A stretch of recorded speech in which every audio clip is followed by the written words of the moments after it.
going following Elisha, we're seeing the downfall of the divided kingdom. Israel and Judah. I know we missed a couple of weeks. Prophets continue to warn the people that the judgment of God is at hand, but the people will not repent. What do we see today? 2,000 years of the Bible and Christianity spreading across the world. And Jesus said, men love darkness rather than light. That's the problem. People are always trying to do research on why people don't come to church. And I've read so many things over the years on why people don't go. And I said, it's a simple answer. Jesus answered a long time ago, because they love darkness. They don't want to come to church. Why? Because their evil deeds are exposed. When you come to the preaching of the Word and you come into church, then people hear all the thou shalt nots and don't do this, and so they don't want to hear none of that. It's easier to out of sight, out of mind. That's no different back here. They wanted to avoid, as you remember, the one king, when he called Judah's king in and wanted some help, and he said, well, we need to call a prophet. He goes, well, I can't call him. He always says bad things about me, right? He didn't want to hear from the prophet of God. That was the way he had. Well, the kingdom of Israel was repeatedly ruled by wicked kings the whole time.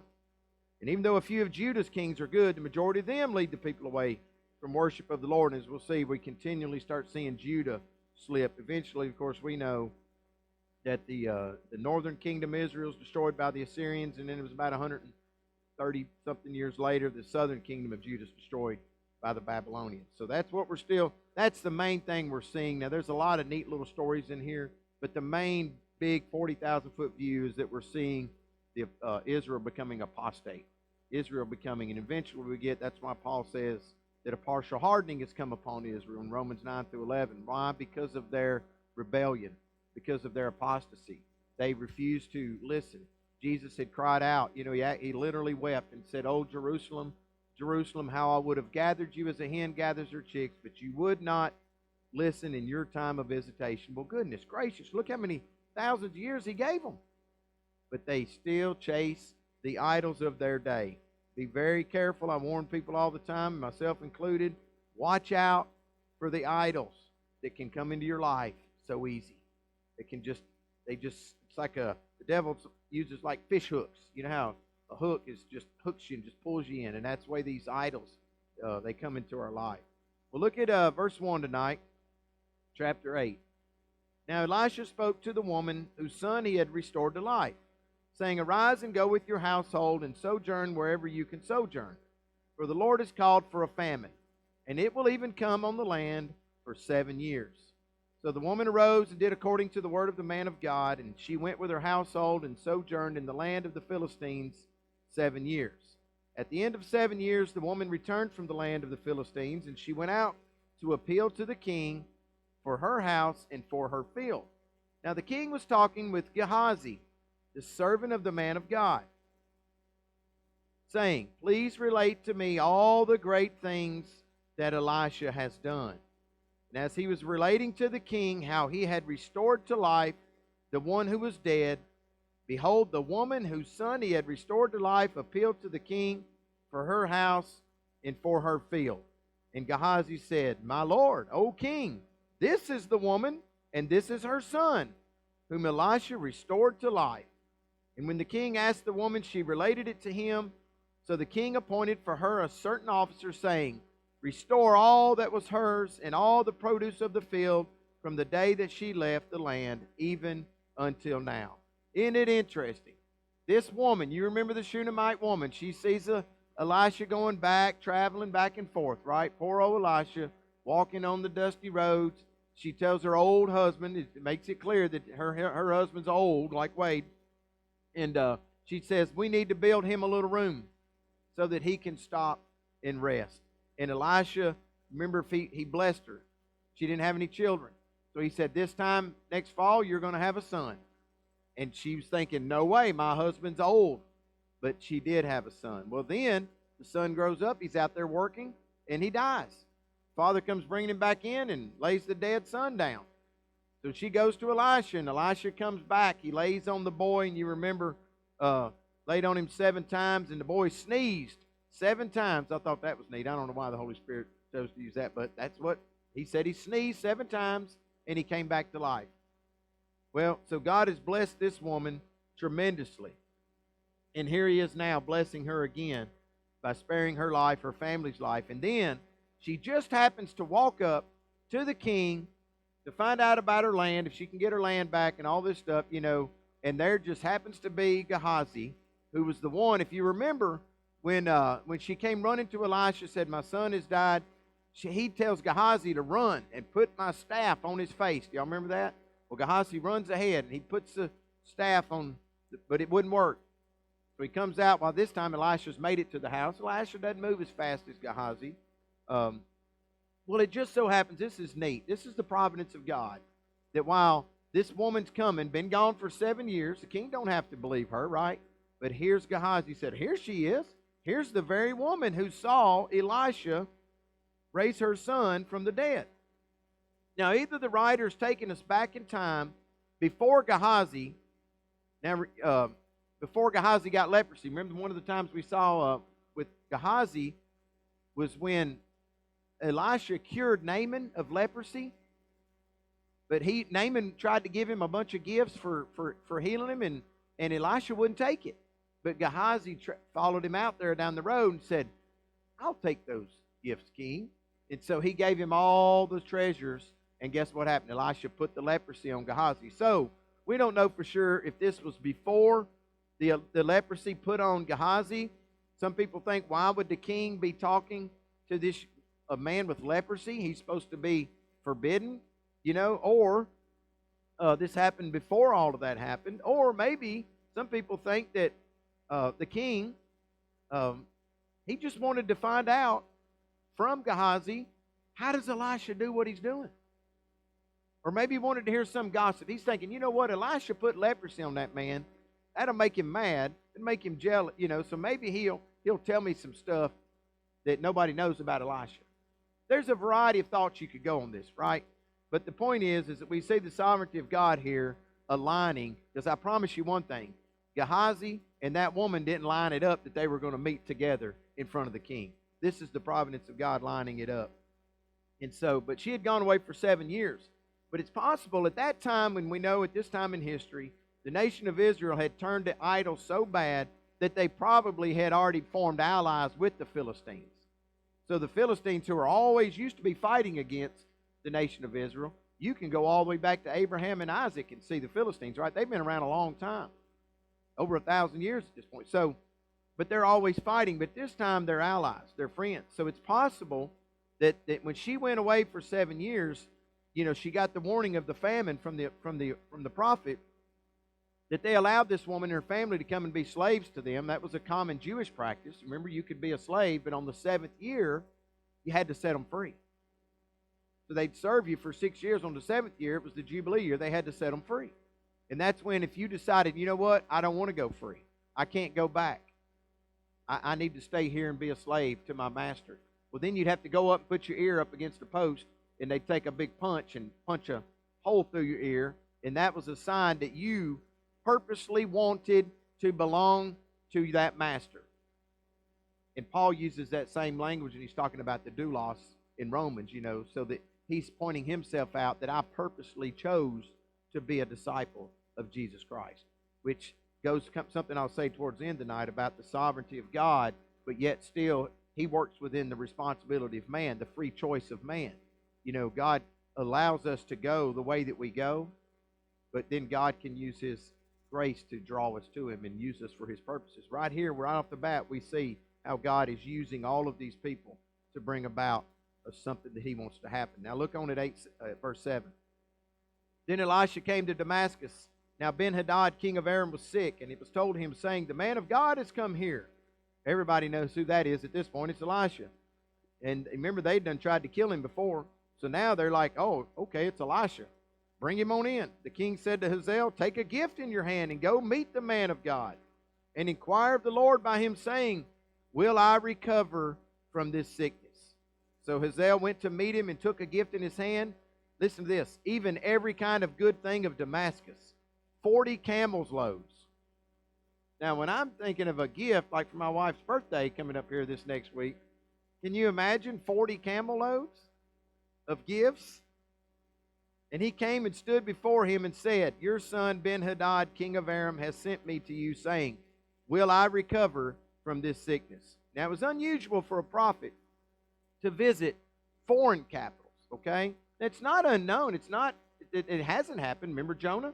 Jonah got sent to Nineveh. That was a foreign capital, right? Elisha possibly went to Damascus, which was the capital of Syria. One of the reasons they think is to carry out one of the 3 commands that God had given to Elijah way back at Horeb, Mount Horeb. Look on the screen with me, 1 Kings 19. We'll see what God told Elijah. Do you remember Elijah gets scared because, Jezebel was after him? Jezebel done killed all these people, and she's coming after Elijah. She's not going to stop till she kills Elijah. So what did Elijah do? He stood firm and trusted the Lord. No, he ran like a scared boy and went and hid in the caves. So God's coming to him, like, what are you doing, man? Where are you at? Went through that whole scene. Then he says, Go, return on your way to the wilderness of Damascus. And when you have arrived, you shall anoint Hazael, see there, king over Aram. And Jehu the son of Nimshi you shall anoint king over Israel. And Elisha the son of Shaphat of Abel Meholah you shall anoint as prophet in your place. So Elijah had his instructions. We know that he took care of a couple of them, but he didn't get around to Hazael, the king of Aram. So, not sure why Elisha went, but it's clear that, that can't be dogmatic. That's why he went to anoint Hazael. But it's clear that Elisha's visit was not expected. They didn't expect him to come rolling into town. But also we see that there's peace at this time between Damascus and Samaria. So we can assume that this is a divine inspiration that God is leading his prophet. Now, obviously, we don't understand all of the interactions between God and his prophets or God and the apostles, right? We don't understand divine inspiration. We read it, but we don't really understand how it works, okay? Like I told you this morning when Paul said that we received a word from the Lord. That's all he said. He didn't say 20 years ago or 10 years ago out in Arabia or anything like that. He didn't say it was from the prophet Agabus, who had come and given him some other information. He just said we received a word from the Lord. So we don't know exactly how God led there, but we know God's in charge. So Elisha's going where the Lord leads him. Look at verse 10. Then Elisha said to him, Go say to him, You will surely recover, but the Lord has shown me that he will certainly die. Now, how'd you like to get that prognosis? Go to the doctor. You're going to recover, but then you're going to die. Like, well, why didn't you just tell me I was going to die? But he tells him, and you'll see why. Watch this. Then, watch what Elisha does. He fixed his gaze steadily on him until he was ashamed, and the man of God wept. Now, Elisha's getting something from God, and it's not good. It's not good. Watch this. Hazael said, Why does my Lord weep? So you just ask, am I going to live, right? And he's like, and he starts weeping. If you go to the doctor and you're all sick and he starts crying, you'd be like, this ain't a good. Why are you crying? Well, he says, why does my Lord weep? Then he answered, because I know the evil that you will do to the sons of Israel.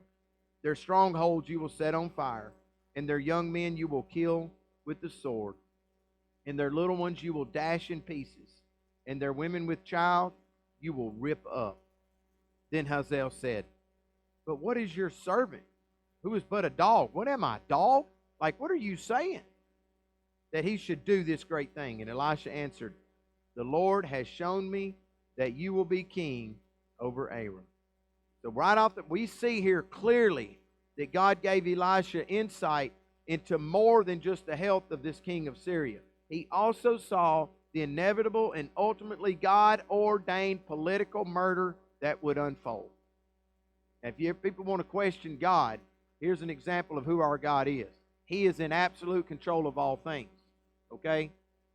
Elisha did not tell Hazael how the king would die. He did not reveal that it would be through assassination, as we'll see. Elisha did not tell Hazael how he would become the next king of Syria. He did not tell Hazael to assassinate the king. He didn't make him do it. Remember, we read in the book of James that God tempts no one. God's not making us do it, but God's working within what? What is naturally in this man's heart? Wickedness. Remember we read this a couple of weeks ago about in Genesis 8, wickedness from his youth. We said this morning, we're not born innocent. We're born sin. We're born in sin. Young people, when you have children, ask your parents. They'll tell you, it didn't take very long for you to learn how to sin. You're going to learn. Why? Because it's your nature. You developed a sin nature when you were born into this world. Elisha went against his own compassion and patriotic interest, and he told Hazael this. He told him what was going to happen. This is going to clearly show Hazael what? God is working here. God is telling this man. Why? Because what do we already know? They already said, bring him in, give him gifts. Why did they do that? Because they knew that Elisha spoke from God. So when Elisha's telling him this is going to happen, the man could have done, you know what he could have done? He could have fell to his knees and said, Lord, please take this from me. Don't put this on me. I don't want to do this. That's not right. I don't want to rip up the women that are pregnant, and I don't want to kill the sons of Israel. We don't hear him do that, did he? All he says is, who am I, dog? But Elisha perhaps hoped that this amazing prophecy would touch Hazael's heart, which is a lesson that came to me. No matter what you're dealing with, no matter what you hear, never assume that God can't change it. Always assume that God can work, that He can change a wicked heart. Always believe that. Always. Never give up on people, even to their deathbed. Always believe, as long as there's breath in that body, that they can turn and confess Jesus as Lord.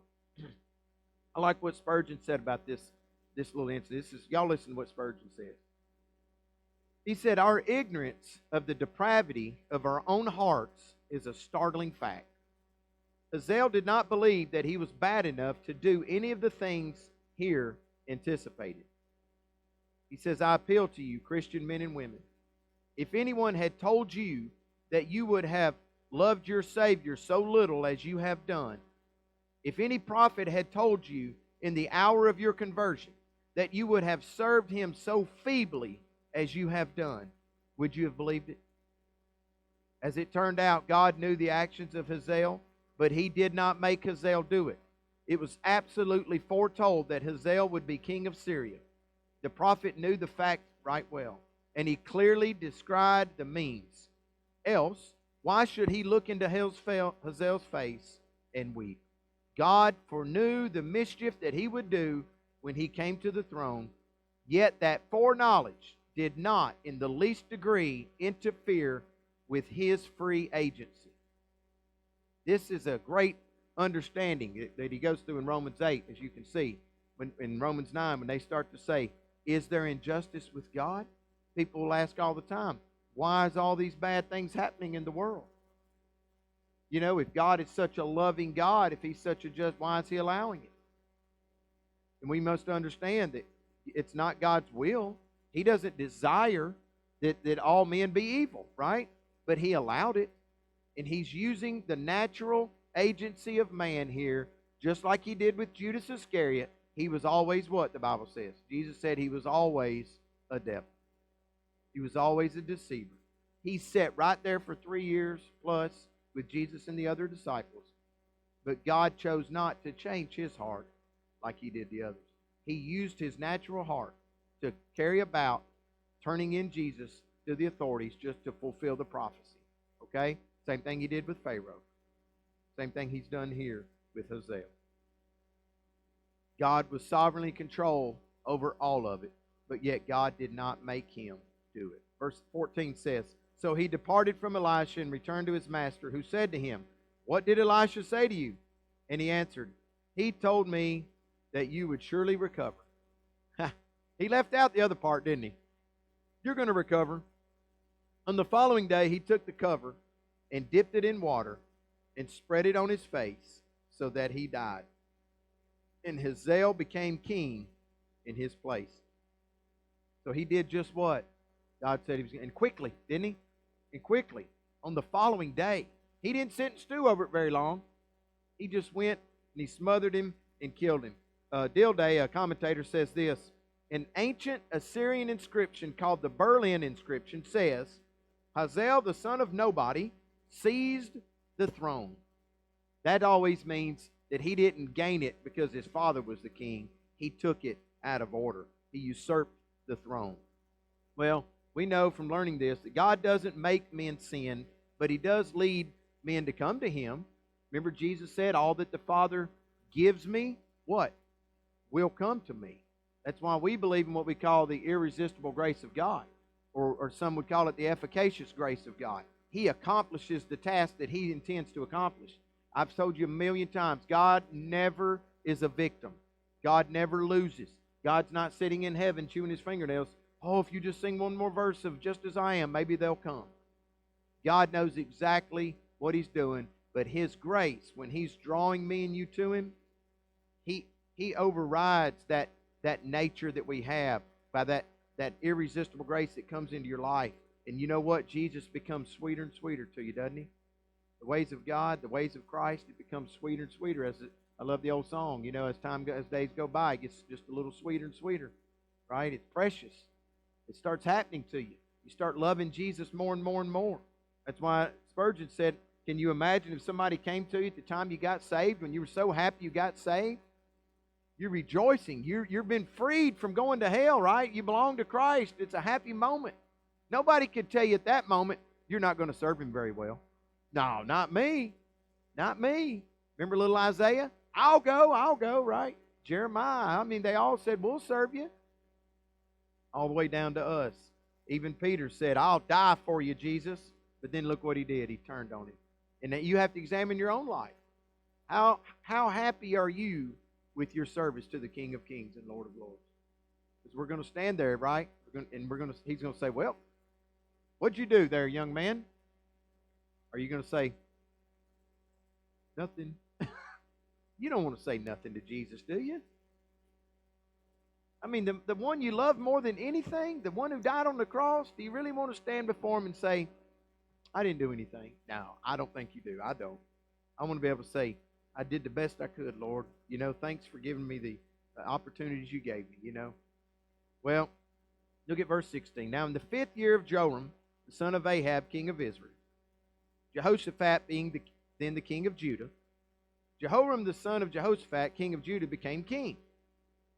He was 32 years old when he became king, and he reigned 8 years in Jerusalem.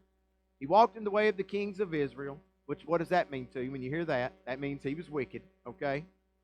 Just as the house of Ahab had done, for the daughter of Ahab became his wife. And he did evil in the sight of the Lord. However, the Lord was not willing to destroy Judah for the sake of David, his servant, since he had promised him to give a lamp to him through his sons always. And that's either in Psalm 32 or 37. We use that one often. I can't remember exactly where that one is. It's either Psalm 32 or 37. But God had made a covenant promise with David. And he also, even way back, that the scepter would not depart from Judah till Shiloh comes, the Messiah.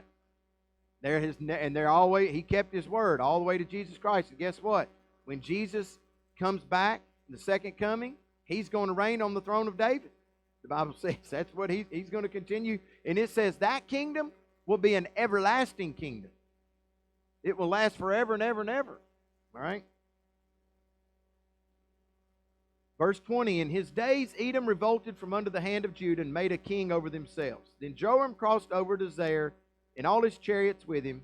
And he arose by night and struck the Edomites who had surrounded him and the captains of the chariots. But his army fled to their tents. So Edom revolted against Judah to this day. Then Libnah revolted at the same time. The rest of the acts of Joram and all that he did, are they not written in the book of the Chronicles of the kings of Judah? Ahaziah then succeeds Jehoram, and Judah is coming up next. So watch this, verse 24. So Jehoram slept with his fathers and was buried with his fathers in the city of David.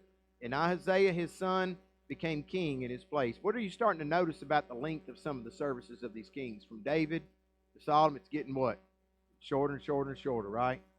That's the wickedness I was telling you about in the beginning.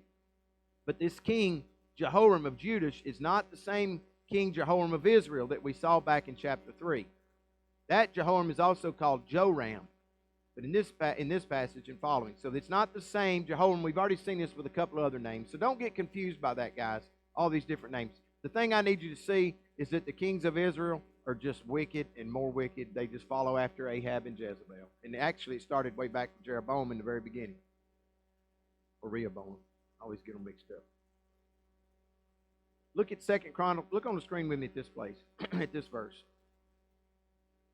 Moreover, he made high places in the mountains of Judah and caused the inhabitants of Jerusalem to play the harlot and led Judah astray. So see, there's another example back that the Chronicles writer says that he played the harlot, he led Judah astray. Now we go from seeing some pretty good kings in Judah to now Ahab's family's done come in there, and now Judah and Israel are going wicked.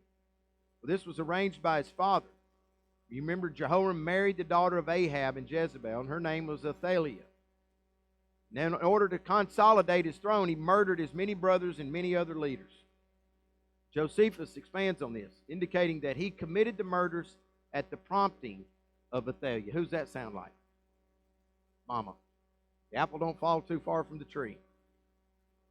Perhaps some people thought that the marriage between the royal families of the kingdom of Judah and the kingdom of Israel would lift up the kingdom of Israel spiritually. It didn't work that way. Instead, it brought the kingdom of Judah down spiritually. Now you know why we tell people you don't be unequally yoked, right? It won't ever work out. What fellowship does light have with darkness? Water and oil don't mix, and that's what was happening. Judah's still hanging on. We've got the prophet Elisha, still hanging on, doing better, doing good. But now we see that a wicked king has come in, and they think that we're going to join up with the nation of Israel, who's completely wicked. And all it did was destroy the other one. All because of an ill-advised alliance with the ungodly house of Ahab. Now look at verse 25. In the 12th year of Joram, the son of Ahab, king of Israel, Ahaziah, the son of Jehoram, king of Judah, began to reign. Ahaziah was 22 years old when he became king, and he reigned 1 year in Jerusalem. 1 year. And his mother's name was Athaliah, the granddaughter of Omri, king of Israel. He walked in the way of the house of Ahab and did evil in the sight of the Lord, like the house of Ahab had done, because he was a son-in-law of the house of Ahab.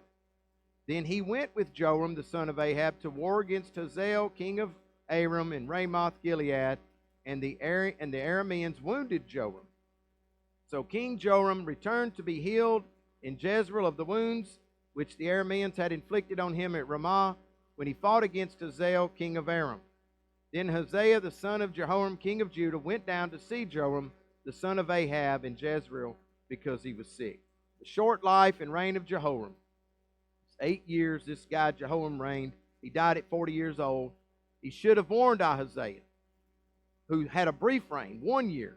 And that shows that he was even less blessed than his father Jehoram was. It keeps getting worse, right? We keep seeing that God's not going to allow it. He's letting it get wicked. He's letting it go, but he keeps removing them. Now, in 2 Chronicles 22, verse 2, it says that Ahaziah was 42 years old. But that's just an error that's been discovered. It is 22 years. He wasn't 42 years old. So I know that's not that big of a deal, but I always like to try to point out to you when people say, oh, we found a mistake. But it's not. For a long time, they've agreed he was 22 years old. It was just a clerical error there. So, we'll pick up next week, see the continued destruction now of the southern kingdom through their wicked kings. I know y'all are hot. I'm hot. Anybody got any questions, comments tonight?